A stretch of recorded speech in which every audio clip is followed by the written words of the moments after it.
J'avais une casquette avant de président d'une association qui militait pour les énergies renouvelables et la maîtrise de l'énergie, donc bien.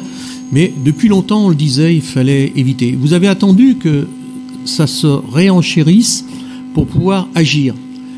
Vaut mieux le faire, bien sûr, mais on aurait aimé que ce soit plus tôt et dans d'autres conditions. Car au-delà du coût qui est indiqué, il y a aussi le problème de l'impact environnemental. Je ne l'ai pas entendu, mais sans doute ça devait être implicite.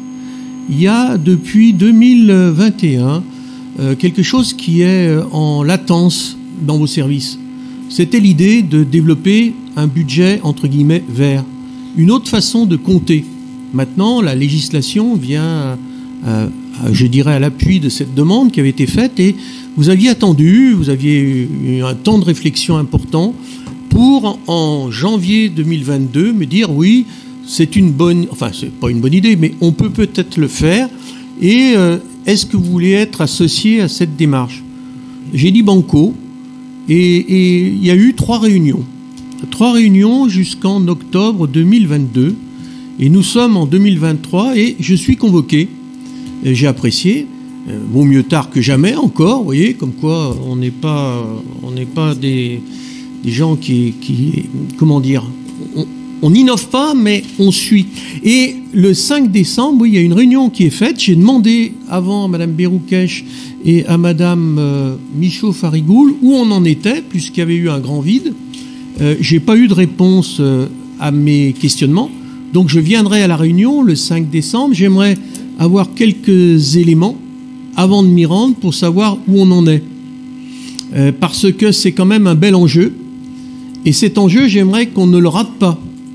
Parce que quelle que soit la suite de la vie municipale et des échéances et des élections, j'aimerais que la ville se dote justement de ce budget vert pour raisonner, comme l'a évoqué Madame Michaud-Farigoul, pas uniquement en termes économiques, mais en termes sociaux et environnementaux, et avoir les moyens d'une véritable évaluation.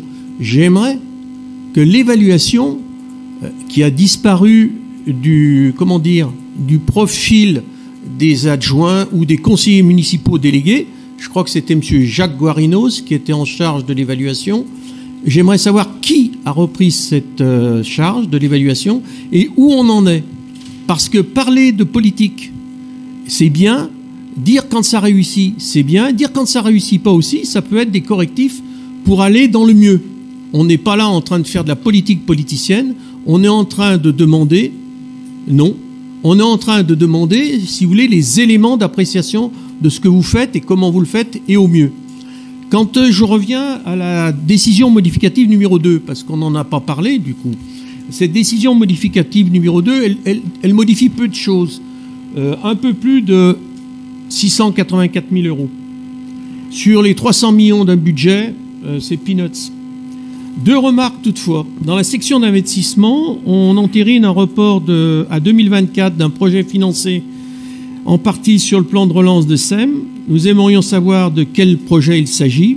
Il y a 1 million qui sont mis de côté. On parle d'un parc automobile vieillissant. Où en est-on de son renouvellement? J'ai vu ligne 281 57 31 qui avait une somme de 244 000 euros qui était consacrée à l'achat de voitures. Donc j'aimerais savoir si c'est rénové ou pas.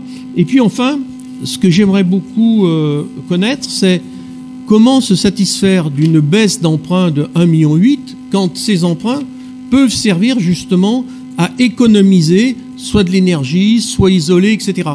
Ne pas faire d'investissements, quand c'est des investissements qui diminuent le fonctionnement, ça peut ne pas être de la bonne gestion. Merci, Monsieur le maire. Monsieur Duverger, c'est pas parce que les